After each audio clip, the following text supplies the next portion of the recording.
जहां जनपद मऊ में ईद मिलन समारोह का संपन्न कराया गया। अच्छी खबर है, उत्तर प्रदेश के जनपद मऊ में आज दिनांक 13 मई 2022 को ईद मिलन समारोह Iraqi welfare committee trust Mau के द्वारा संपन्न कराया गया, जिसमें मुख्य अतिथि के रूप में तव्यपाल की अरशद जमाल आदि मुस्लिम के धर्म गुरु मौजूद रहे। और इस ईद मिलन समारोह का मतलब होता है खुशी, प्यार, मोहब्बत एवं दूसरे के साथ बांटना। और आपको बता दें कि इस ईद मिलन समारोह में हर धर्म के लोग उपस्थित रहे, चाहे मुसलमान हो चाहे हिंदू हो, और कई धर्म के भी आदमी मौजूद थे।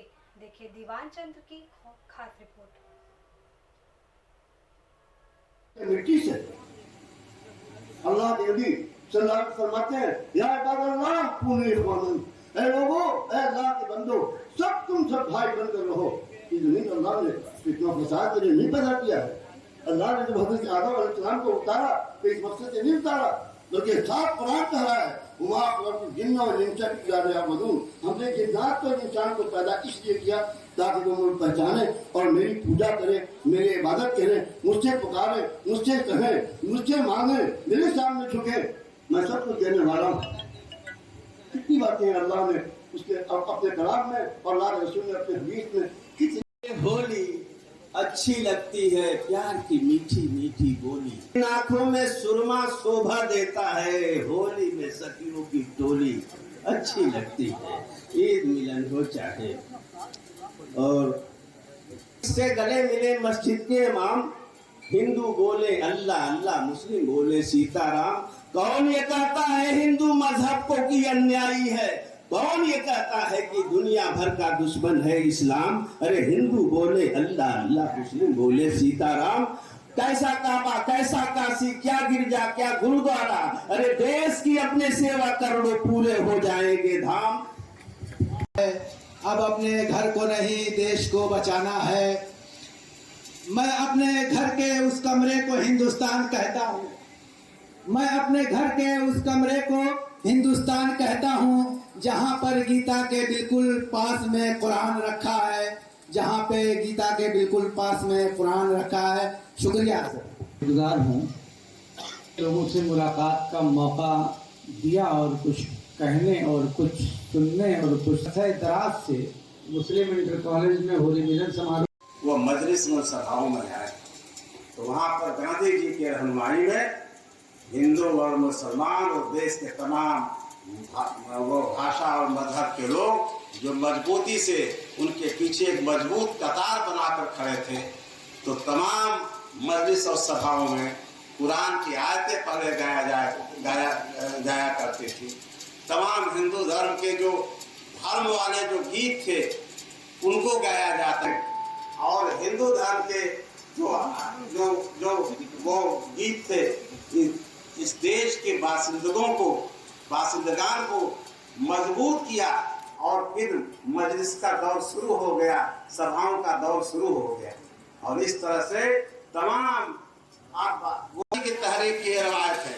हिंदू और मुसलमान दोनों ने मिलकर इस मुल्क को आजाद किया, और 1948 में जब मुल्क आजाद हुआ तो एक सुई नहीं बनती थी यहाँ पर, और तमाम सियासी पार्टियों की रहनुमाई में मुल्क के आइन के प्रति अपनी प्रतिबद्धता जाहिर करते हुए आज इस मुकाम पर हिंदुस्तान को पहुंचाया है। हिंदुस्तान के तमाम हिंदू मुसलमान वैज्ञानिकों ने, प्रोफेसर ने आज इस मुल्क को इस मुकाम पर पहुंचाया है। तो इस मजलिस के बाद ट्रस्ट बनाया है, उसके अकराजो मकासिद जो हैं उसको असलम साहब हमारे पास आए थे, असलम एडवोकेट, तो मैंने उसको पढ़ा, देखा, मुझे खुशी हुई कि चलिए हर समाज अपना अपना वेलफेयर बना करके अपने समाज के साथ साथ दूसरे समाज की भी फिक्र करना शुरू कर दे। मैं समझता हूँ समाज में एक रूपता आ जाएगी, भाईचारा बन जाएगा, और यही वक्त की जरूरत है दोस्तों। इसलिए कि अगर इसको हम कमजोर करेंगे भाईचारे को, तो कितनों वेलफेयर बना लो, कितनों सोसाइटी बना लो, उसका मकसद पूरा नहीं होगा। आपने बनाया है, मैं बहुत बहुत मुबारकबाद देता हूँ, लेकिन उसके मकासद को हमेशा सामने रखना। ये स्कूलों की किल्लत है, और इस फील्ड में बहुत से लोग काम करते हैं। मदर साहब बैठे हैं, वो भी एक बड़ा इदारा चलाते हैं, scholar public school, sir Iqbal public school, sorry. तो इसमें भी चाहे वो शहर का हिंदू हो, मुसलमान हो, सारे समाज को हमको लामबंद करके इल्म की तरफ, शिक्षा की तरफ उनको जागरूक करना पड़ेगा।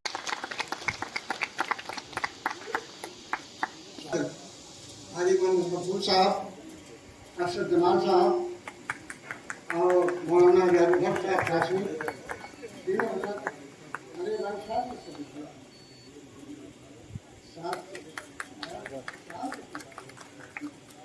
जी मोहतरम।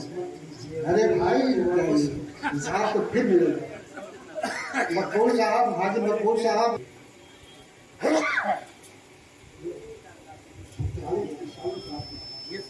मोमेंटो मोहम्मद सालिम अंसारी साहब के दस्तवार से पेश किया जा रहा है।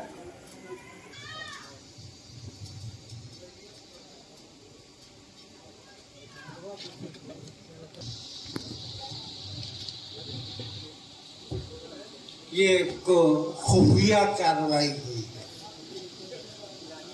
कैसे पार्ट तो मिल गया, लेकिन मुझे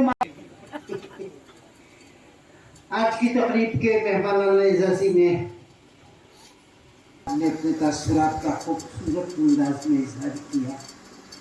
अब चेयरमैन साहब भी तो अपने अंदाज में आपको मुबारकबाद देंगे और कुछ मुझे भी जरूर कहेंगे, मैं जानता हूँ। का चलन आओ लग जाए गले, आज तो है प्रोफेसर हैं, जाते हैं थोड़ी मौजूनियत अता की है और इनका इल्म की दुनिया में पुनर्जन्म हुआ है। हालांकि हम पुनर्जन्म के कायल नहीं हैं, लेकिन इन्होंने अपनी तालीम का सिलसिला ख़त्म कर दिया था जब इन्हें तरगीब दी गई कि बाबू अभी वक्त है, पढ़ लो। वक्त वापस नहीं आता है, किसी के लिए नहीं लौटता। तो तुम डॉक्टर शकील अहमद साहब है, मैं बड़े अदब और एहतराम से दरख्वास्त कर रहा हूँ तो माइक जनाब डॉक्टर शकील अहमद, हमारे मोहतरम, अदब के मोहतरम, शेर सुखन के मोहतरम, उर्दू के मोहतरम, उर्दू के चाहने वालों के मोहतरम, आज के सामीन के मोहतरम, आज की बज़्म के मोहतरम, आज की माइक के मोहतरम जनाब डॉक्टर शकील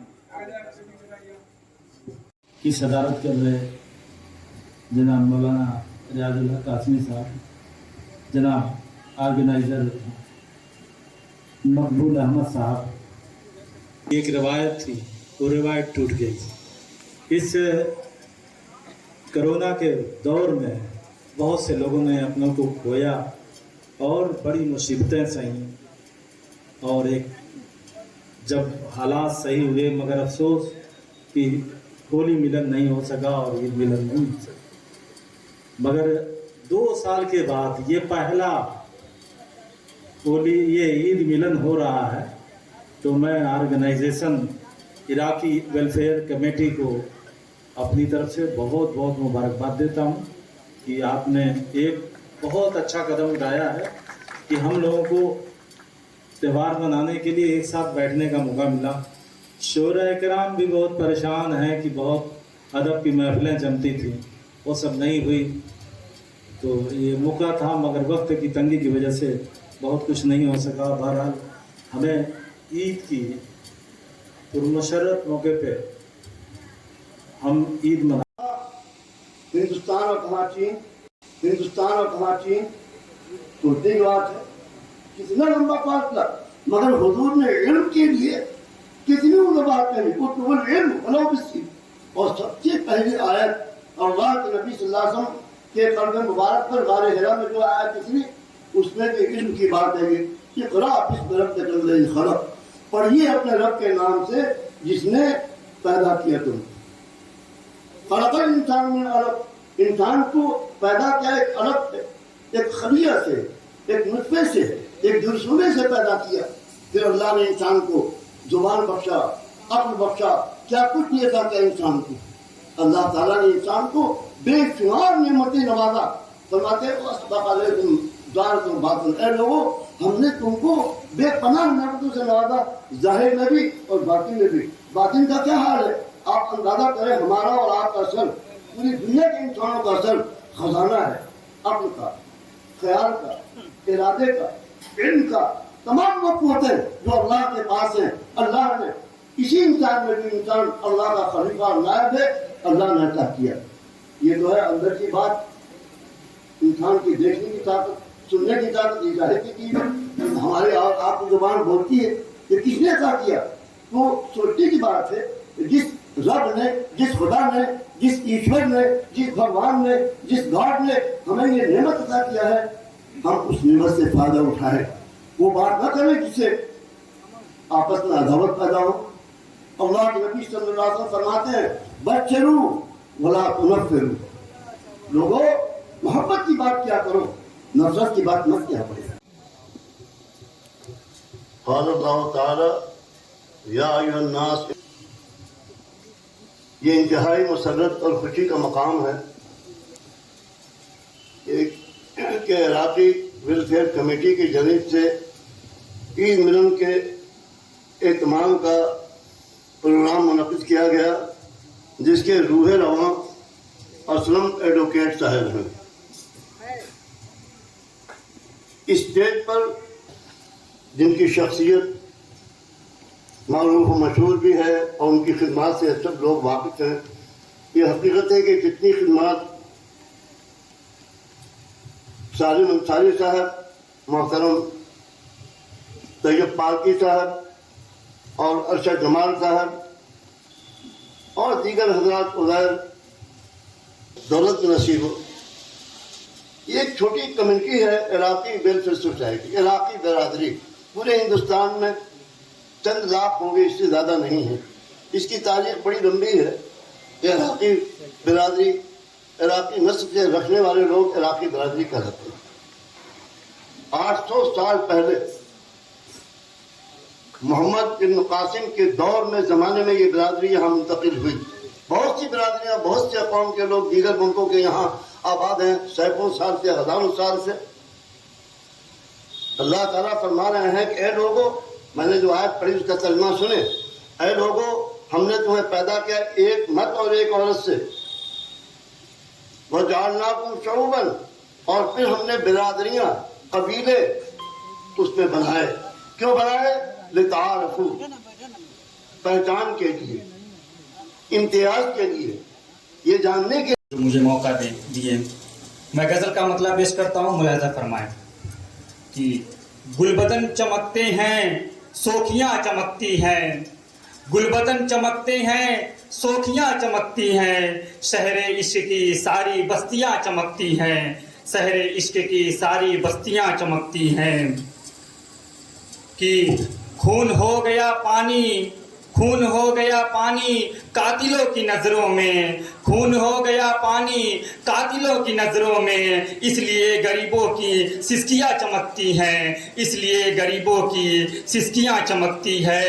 और ये भी शेर मुलाजा फरमाए कि नाम उनका लिखा था मैंने बस हथेली पर, नाम उनका लिखा था मैंने बस हथेली पर, आज तक इन हाथों की उंगलियां चमकती हैं, आज तक इन हाथों की उंगलियां चमकती हैं।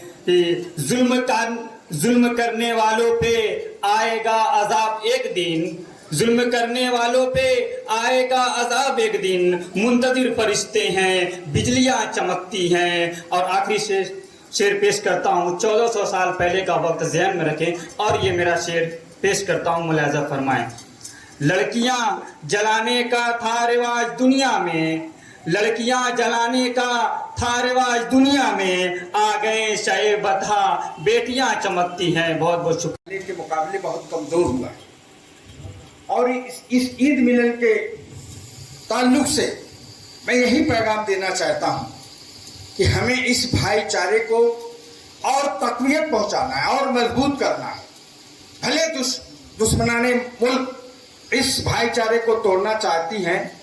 अभी सदानंद राय जी बोल रहे थे आज़ादी की लड़ाई में जो उन्होंने नक्शा खींचा और जो बताया, उस नक्शे के तहत सबने कुर्बानी दी, तब जाके देश आज़ाद हुआ। लेकिन आज चंद मुट्ठी भर लोग जो आज़ादी की लड़ाई में भी कहीं दूर दूर नहीं थे, वो असली देशभक्त बन रहे हैं और जिन्होंने कुर्बानी दी उनको हाशिए पे ले आके खड़ा कर रहे हैं। तो दोस्तों, ये बड़ा एक मसला है, हम सबको चिंतन मंथन करना पड़ेगा। बिलखुसूस जो अकलियत में लोग हैं उनकी और ज़्यादा जिम्मेदारी है कि हम बहुसंख्यक को सबको मिला करके भाईचारा बना करके हम रहें, और इसी में हमारी एक जहती मजबूत होगी, तभी ये मुल्क मजबूत होगा। कोई हमें बांट नहीं सकता। कोशिशें हो रही हैं, ताकतें ऐसी लगी हैं कि हम नफरतों की दीवार खड़ी कर दें, लेकिन ये नफरत 4 दिन में तुम नहीं खड़ी कर पाओगे। मोहब्बतें बहुत बहुत मजबूत हैं। उस आज़ादी की लड़ाई से लेकर 70 साल 75 साल आज हो गए इस मुल्क को आज़ाद हुए, बहुत ही गुर्बत है, लेकिन मुट्ठी भर लोग इस माहौल को खराब करना। लेकिन ईद है, ईद खुशियाँ लेके आती है। मैं सबको दिल की गहराइयों से बहुत बहुत मुबारकबाद देता हूँ। बिलखुसूस जो इराकी वेलफेयर ट्रस्ट बना है, इसके कुछ मकासद हैं। मुझे बड़ी खुशी है, बड़ी छोटी कम्युनिटी इराकी बिरादरी यहाँ रहती है। मिट्टी से अपना परिचय दीजिए अपना। आरपी नामक जी। मऊ फर्नीचर के मतलब मेरा शोरूम है जी। क्या था आज? आज ईद मिलन का जो है जी। कौमी एकजुटता का प्रोग्राम था जी। इसको करने का मकसद बस ये था जी। कि जो नफरतों को मतलब फैलाया जा रहा है, नफरत को जो है दूर करने के लिए जी। हम लोगों ने जी। ईद मिलन कौमी एकजुटता के नाम से एक प्रोग्राम किया था। जी। इस प्रोग्राम से हम शहर के लोगों के दिलों में जी। बसना चाहते हैं, जी। और सिर्फ ये इराकी वेलफेयर कमेटी का नहीं, जी। मतलब सारे समाज को जोड़ने का एक काम के लिए ये प्रोग्राम किया। जी। तो आज ईद मिलन समारोह में सुनने में आ रहा है कि हिंदू भी लोग आए हुए हैं। इस प्रोग्राम में जो है जी। करीब 60 और 40 का जो है जी। mix था। अच्छा। इसमें हम लोगों ने सबको एक जो समान। शायर हैं, जी। वकील हैं, जी। कुछ मौलाना भी हैं, जी। कुछ अदीब भी हैं, जी। हम लोगों ने सबको जोड़ने का काम किया इससे, क्योंकि कोरोना के वजह से जी। 2 साल से जो है जी। ईद मिलन चाहे होली मिलन का त्यौहार नहीं हो पाया था। जी। हम लोगों ने कोशिश करके जी। इस ईद मिलन को कौमी एकजुटता का नाम दिया, जी। ताकि जो है एक समाज में इसका अच्छा मैसेज जाए। जी। इस वजह से जो है हम जी। लोगों ने इस प्रोग्राम के लिए बड़ी मेहनत किया, जी। जिसमें हमारे अध्यक्ष महोदय जी। असलम एडवोकेट साहब, जी। और इसमें हमारे जो हैं नौशाद साहब, ये जी। भी एडवोकेट हैं, जी। इनके और